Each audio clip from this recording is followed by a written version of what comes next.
Я ухожу. И в сортире их замочим, в конце концов. Свобода лучше, чем не свобода. Крым и Севастополь возвращаются в родную гавань. Welcome to Infocom. In the new episode of Focus on Russia, our guest is political scientist Richard Giragosian, who is also the head of the Regional Studies Center in Yerevan. Mr. Giragosian, thank you for accepting our invitation. Thank you. Today we're going to discuss some of the regional developments as well as issues connected with Russia's role in our region. In recent months, we've been witnessing an unprecedented statements coming from officials in Armenia criticizing Russia's behavior, Russia's role, also the organization, the CSTO. So what's really going on in Armenian-Russian relations? Well, that is a very important question. What we see, however, is the existence of an earlier crisis in the relationship between Armenia and Russia. Well before the war of 2020, even before the war of 2016. Under the former government of Serge Sargsyan, there was a degree of frustration with how little Armenia was getting in return from Russia. And I do think over the longer period, we saw generally a Russian policy of arrogance and taking Armenia for granted, asymmetry. But I also think 2016 was a turning point. In the Five-Day War, there was clear evidence of the failure of Armenia's reliance on security guarantees and promises from Russia. And it was at that point where Russia began to prioritize to improve its relationship with Azerbaijan. And through the more recent years, Russia had become the #1 arms provider to both Armenia and Azerbaijan. Since the war of 2020, interestingly, Turkey has regained its lost role as the primary military patron for Azerbaijan. But I do think Russia's position demands and necessitates a recalibration by Armenia to challenge not the relationship with Russia, but to challenge the terms of this relationship. That's actually was my second question. So amid this disillusionment in Yerevan with Russia and the CSTO, there are lots of calls coming from different analysts and politicians and representatives of the political class that Armenia should drastically change its foreign policy.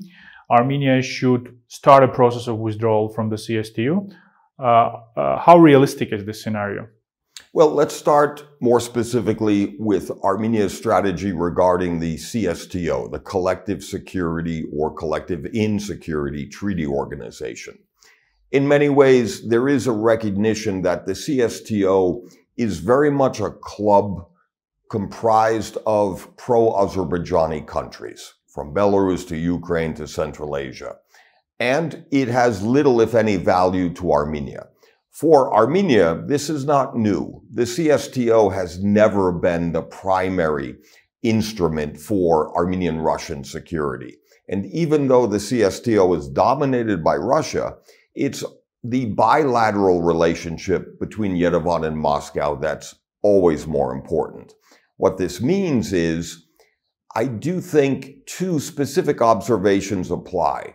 First, Armenia should begin to draft a strategy or exit strategy to leave the CSTO, which is now unnecessary, irrelevant, given their lack of support, especially in the recent incursion and attack by Azerbaijan on sovereign Armenian territory.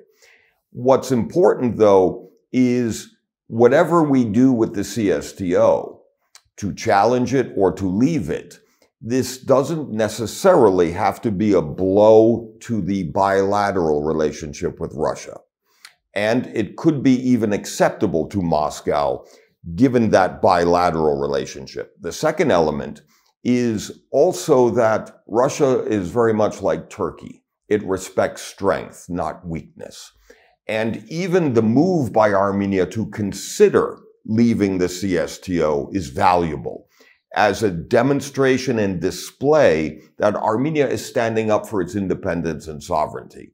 And we could actually benefit more from the bluff or the threat rather than the actual departure from the CSTO. Yeah, and actually one of the points that was emphasized, that has been always emphasized in Armenia by the proponents of the membership in the CSTO, that the membership in this organization actually gives Armenia an opportunity to buy weapons from Russia at favorable prices. But now, after the start of the war in Ukraine, we know that it's no longer relevant. Russia is not capable of providing weapons even to Armenia. And coming back or going to the role of the war in Ukraine and to the implications of the war in the Ukraine for the South Caucasus, we've seen a clear trend in recent months that Russian influence in South Caucasus has been declining, and that Russian interests in the South Caucasus has been shifting. We see growing role of Azerbaijan and Turkey for Russia in the process of circumventing or mitigating the effects of the Western import sanction and so on. And against this background, we see return of the West to the region, the return of the Western mediation. And at this point, in the Armenian-Azerbaijani context, the EU and the US seem to play the leading role as the leading negotiator. So what is the reaction of Moscow to this process? Because Moscow has traditionally seen this region as a sphere of its influence and has never tolerated any kind of foreign interference. Well, when we look more closely at the region, what we see, as you correctly identified, is a vacuum. Since Russia's failed invasion of Ukraine, Russia is recklessly overextended, and it is distracted and overwhelmed by Ukraine, taking attention and activity away from the South Caucasus. There's also an observation that not just Russia, but also Iran has not been engaged as a traditional regional actor, leaving the region much more open to Turkish activity, influence, and even ambition. And this is why and how the Western re-engagement in the region has been so dynamic. What we see, however, is there is a closing window of opportunity. Russia is destined to come back to this South Caucasus region. Whether Tsarist Russia to Soviet Russia to Putin's Russia, there is undeniably Russian commitment and interest in maintaining its position in this crucial strategic region. What it means, however, during this distraction with Ukraine is an opening and an opportunity for the West. But I would argue not the United States, because that is far too provocative to Moscow. Rather, it's the European Union engagement that's much more effective and critical. For Armenia, it's also helpful because we do not need nor seek to become an arena for competition and confrontation between Russia and the West. For Armenia, we need greater balance. What this also means for the European Union engagement, there is an accidental convergence of interests between the West and Moscow in terms of post-war stability. With the European Union engagement, that tends to legitimize what was a unilateral Russian deployment of peacekeepers. It also gives credibility to Russia's monopoly position over all post-war regional trade and transport, border demarcation processes. And what this also means is an accidental convergence of interests. And for Armenia, Russia will always be important. And we need to seek greater balance, but it is dangerous to overestimate or to have unrealistically high expectations from the West. I agree that Russian and European or Western interests converge on some issues in our region, specifically Both are interested in the stability in the region. Both are interested in the delimitation, demarcation process, in the process of unblocking. But there is one significant issue where nonetheless there is a difference between the Russian position and the Western position, and that's the issue of the Nagorno-Karabakh status or the Nagorno-Karabakh settlement process. As we know, there are two approaches to the possible peace deal between Armenia and Azerbaijan. The Western approach is that the peace deal shouldn't include any points about, that is not the Western approach, that the Azerbaijani approach, which is acceptable for the West, that it shouldn't include any points about the future of Nagorno-Karabakh or the Nagorno-Karabakh conflict. The Russians, however, have been insisting that there should be a point, a paragraph about future negotiations on the Nagorno-Karabakh conflict, because for Russia to leave that point out of the peace deal means endangering its position or military presence in Nagorno-Karabakh. So what is your assessment? Does Russia have enough leverage on Baku to achieve the inclusion of this point in the future peace deal? Actually, this is a rare issue where we disagree. I do not see Russia intent on advocating the inclusion of a point on Nagorno-Karabakh into the bilateral Armenia-Azerbaijan process. Like the ceasefire agreement that ended the war of 2020, which was imposed by Russia, there is a dangerously vague reluctance or refusal to stipulate the status and security of Nagorno-Karabakh. For Russia, the presence of 2,000 peacekeepers is the instrument of preference.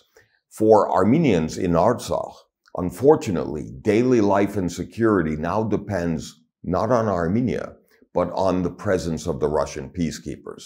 And in this context, all that we've been talking about, all that's been developing in the past several months, has nothing to do with Nagorno-Karabakh.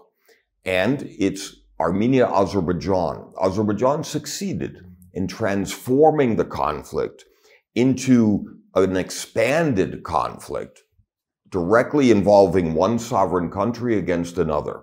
Azerbaijan's attack and aggression toward Armenia proper.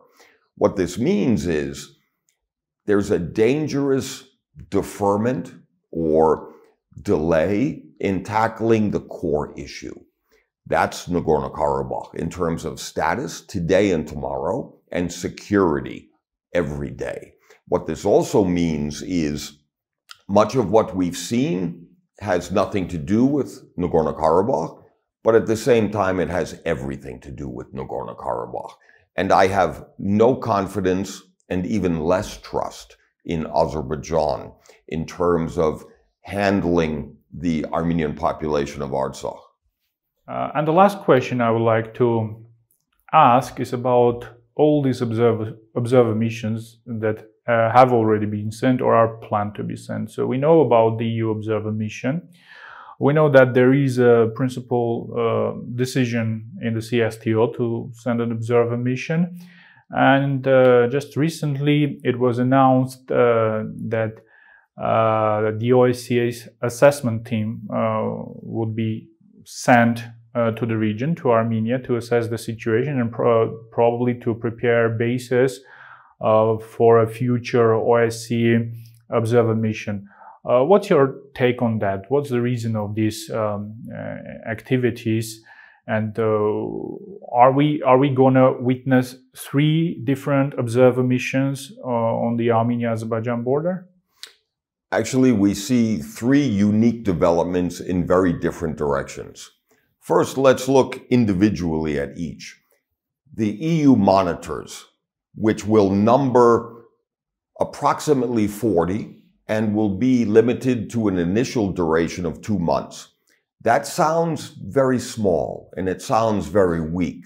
I would argue, however, that it's not. Because whether it's 4, 40, or 400, the European presence of monitors, civilian, unarmed, makes them hostage to our security in Armenia.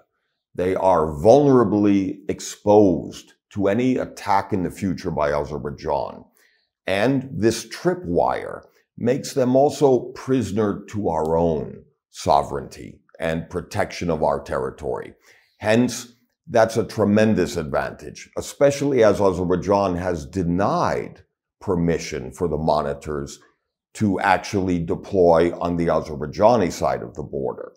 The second deployment, the CSTO, is too little too late. That's very much a belated reaction to what was an unusually quick EU deployment. The third development in terms of an international presence is most surprising because the OSCE is a consensus-based organization. The decision recently announced to send a fact-finding mission next week also implies that Azerbaijan, Turkey, and Russia did not block this move, which is also important because it was Azerbaijan and only Azerbaijan that actually pushed out the OSCE presence from Armenia as well as Azerbaijan, and Russia pushed out the OSCE from Georgia. What this means is the OSCE has a second chance to regain relevance. At the same time, it's also confirmation of the funeral of the OSCE Minsk Group, because this shows that the Minsk Group has now become more of a footnote in history. And finally, all three announcements and developments demonstrate greater recognition of Armenia's strategic significance and much less false equivalency. It's much less blaming the victim. And I do think this sends a strong message to Moscow, yes, but also to Baku. Yeah, very well put. Mr. Giragosian, thank you for an interesting conversation. Thank you.